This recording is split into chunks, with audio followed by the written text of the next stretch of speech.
It may seem a bit like we just had Scout Sunday. Part of the reason is that we have it on the calendar every year in February. But last year was strange for a lot of reasons. And in February, we weren't even in the building. So we didn't have Scout Sunday, but we didn't want to miss it, so we had it late in the year instead. And so now we're back on our regular calendar, and we have Scout Sunday. And as a part of what we do on Scout Sunday is I want to introduce to you our Scoutmasters and Cubmasters to let you know what's going on with our troop. And for us to maintain this relationship that we have, what we don't want to happen, and I have said this both to the congregation and to the Scouts, is I don't want us to have a relationship that becomes like a landlord and a tenant. And they're just somebody who occupies space in our building. I want our relationship to be, as much as possible, like being a part of our family. And although most of them don't belong to our church, they do belong to our church family. And so we keep those lines of communication open so that the congregation sees we got masks on, but sees the faces of our scouts and our scoutmasters, and they are familiar to you, and so that you are familiar to them. When you see them in our community or in the park or here in the building, we are a part of one another. And so I'm going to invite Scoutmasters Burse, Scoutmaster and Cubmaster Cole to come forward and introduce themselves to you. They are from Boys Troop 50, Girls Troop 50. We refer to them collectively as Troops 50. That takes a little while for the tongue to get used to that. And Pack 50.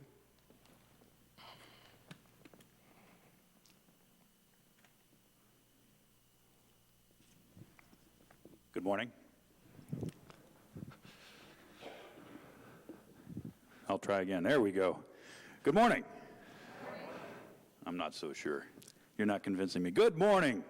Good morning. All right. I like it. Thank you very much. I do that to them too. Good for you. So in years past, I have prepared speeches and spent quite a bit of time in front of you talking, and I think most of you probably know me by now. It occurred to me today that this is our 14th year, I say our, that being the Burse family, the 14th year that we've enjoyed scouting here at Christ United Methodist Church. Mr. Dicer and Mrs. Dicer brought us here when our oldest son, who is 20 years old, was Tiger, and we took the tour of the bell tower. And so this is all of those things that have sprung from that experience, so thank you very much. This year we're celebrating 112 years of scouting in the United States. Recently, we did celebrate 100 years of scouting Christ United Methodist Church. Our troop, Troop 50, is celebrating 95 years of existence here in this building. So quite a history, and we thank you very much for that. Also, wanted to let you know that we're alive and well, despite what you might see in the news or hear about things that are going on with scouting. As you imagine, we had a couple of down years. I think everyone did. But this year, the troop is growing, the pack is growing. In the fall of last year, we held 2 courts of honor for Eagle Scouts. I'm expecting at least 2, maybe 4 of them this year.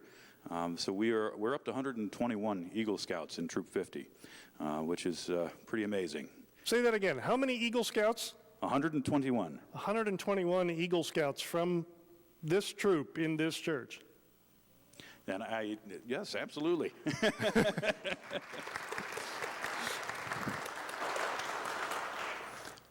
You might see that we have a little bit of a light turnout today, as you might expect. The weather has something to do with that, but it also has to do with the fact that our scouts are very, very involved, and it's something that I think we would all expect of our scouts. Some of our youth leaders were They were out to 3 o'clock this morning for choir competitions. We have another youth leader who's at a gymnastics competition today. They are very busy in the community. They're very busy academically and in sports. And so thank you all for being here this morning. I know everyone here recognizes how hard it is to get youngsters up in the morning, especially on a Sunday. So thank you for coming. And with that, I'll turn it over to whoever wants it next. You know what? I'll take it right now. I'm feeling a little sassy because he just took what I was going to say. I was going to speak on the fact that, we have leaders that step up when it's absolutely necessary because of those students that work so hard and they're involved in the community, and we're very, very proud of those students. So I just felt a little sassy at that moment. So if somebody saw that little reaction I had, that's what that was about. I was like, yeah, we didn't even communicate that we were going to say that, but it's just like we've been together for nearly 30 years, so we're just sharing a brain at this point. I should never speak off the cuff. It's terrible. But no, I did want to, one of the things that I think about when we have Scout Sunday is something that we say at our church that we go to is that we share our time, talents, and treasures. And that's exactly what the leaders and the Scouts, everybody, that's what we do. We share what we know, we share what we've learned, and then we pass those on. And we, as adult leaders, we continue, because of the love of scouting, to share our time, talents, and treasures. And there's a lot that goes into it, but it is really, really rewarding to watch the Scouts. And he mentioned that we've got 121 Eagle Scouts, and one of those soon-to-be will be our first female Scout out of the troop, which is really, really exciting. And not too long after that, I feel we'll have a couple other girls that will be blazing that trail as well. So for me as a female leader, who the majority of my time has been coming up through the ranks with my boys and learning, I didn't have this when I was a kid. I think I've told you that before. But coming up through the ranks and learning the process and learning the program, and now to get to do that with a whole new crop of students and children and females. That's how could we not? How could we not share those time, talent, and treasures with a program that creates leaders who are, like Joe, just willing to step up and take over when our other leaders are highly involved and were not able to join us this morning. So.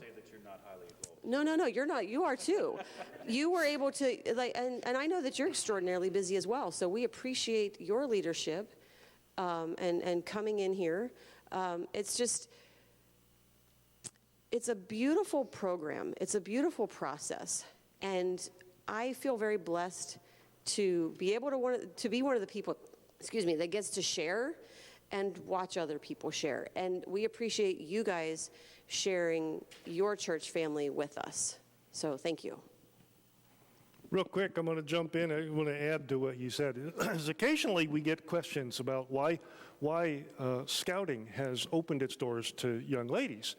And part of the answer is goes back to its earliest history, is in the United States, Scouting has always been considered to be one of the premier youth leadership training organizations in the nation. If you look at our astronauts, some of the people that we consider heroes and some of the great scientists of our nation, a great majority of our astronauts have always come from Scouting. If you look at the number of astronauts who have been Scouts, it's huge.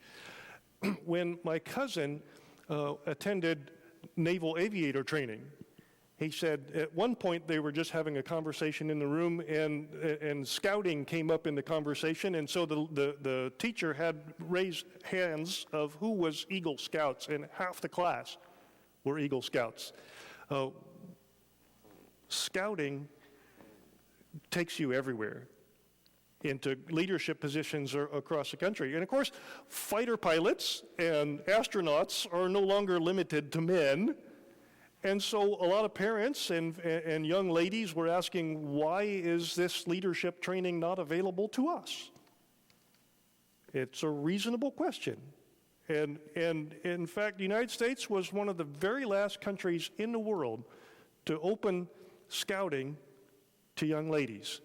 We're kind of late to the party, but here they are, and we are so impressed with them, just as we are impressed with the young men.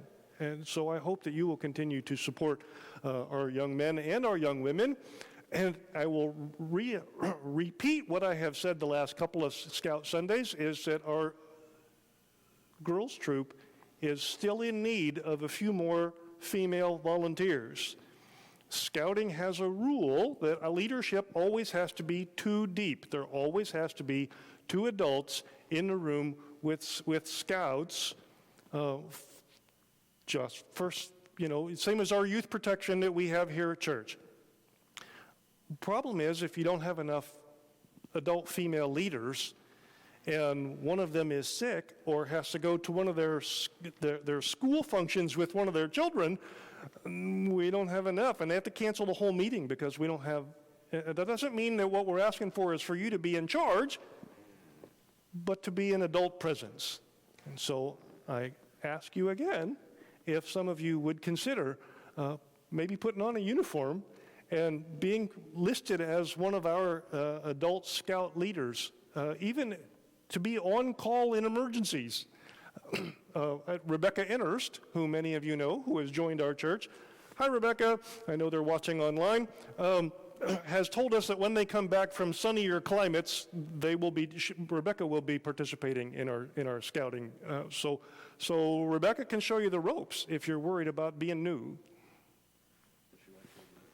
How's that?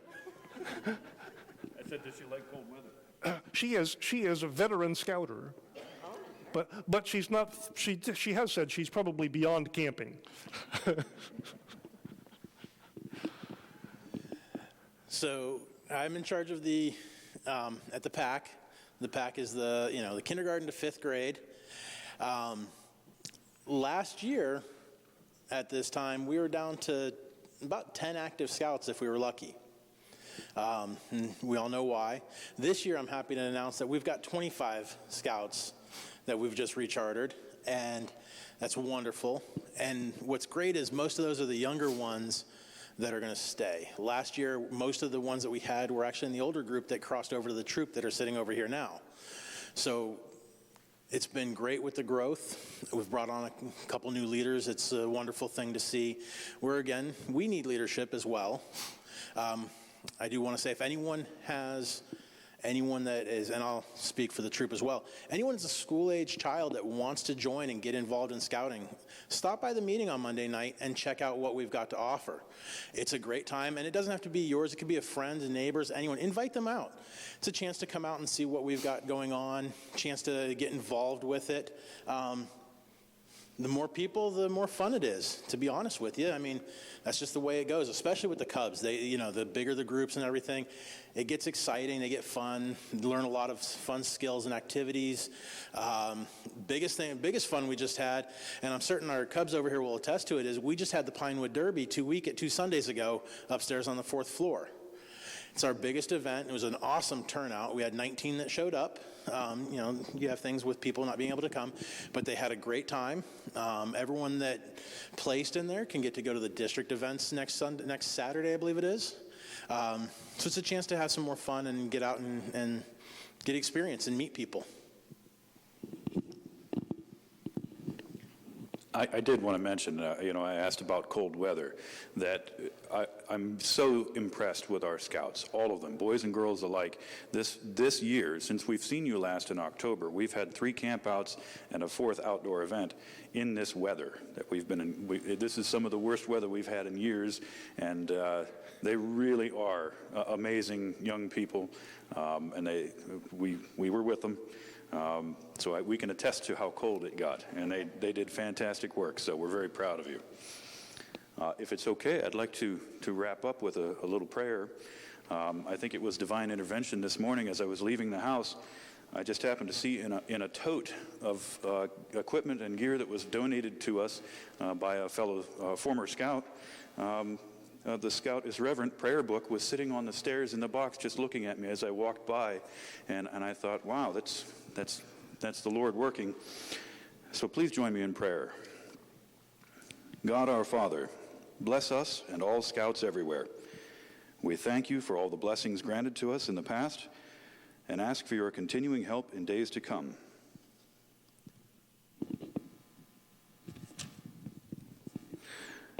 We thank you for health bestowed, for opportunities given, for help received, and for all the happiness we enjoy. Forgive all that has been displeasing in your sight, deepen our sorrow for all that has gone wrong, and strengthen our good intentions. May your Holy Spirit shield and direct us in all our ways. Amen. Thank you. Real quick, though, Brian mentioned that he just briefly apologized for not having as many Scouts here as usual. And what you need to know is that earlier this month I was kind of taking a survey of, because we also have a Girl Scout troop that meets in our building early Monday afternoon, as well as the boys and girls that belong to Scouts BSA late on Monday evenings. Our Girl Scouts were not able to attend. Their leader has some health issues that prevented them from attending. But the Girl Scouts have about a dozen young ladies in their troop. And these troops, and between the troop and the pack, altogether, we're looking at probably 60 or 70 young people that meet here every Sunday, or Monday. And so, and one of the unique things is that because girls' troops in Scouts BSA are still relatively new, many troops, because just what we talked about, we need extra leaders that are female to have a girls' troop.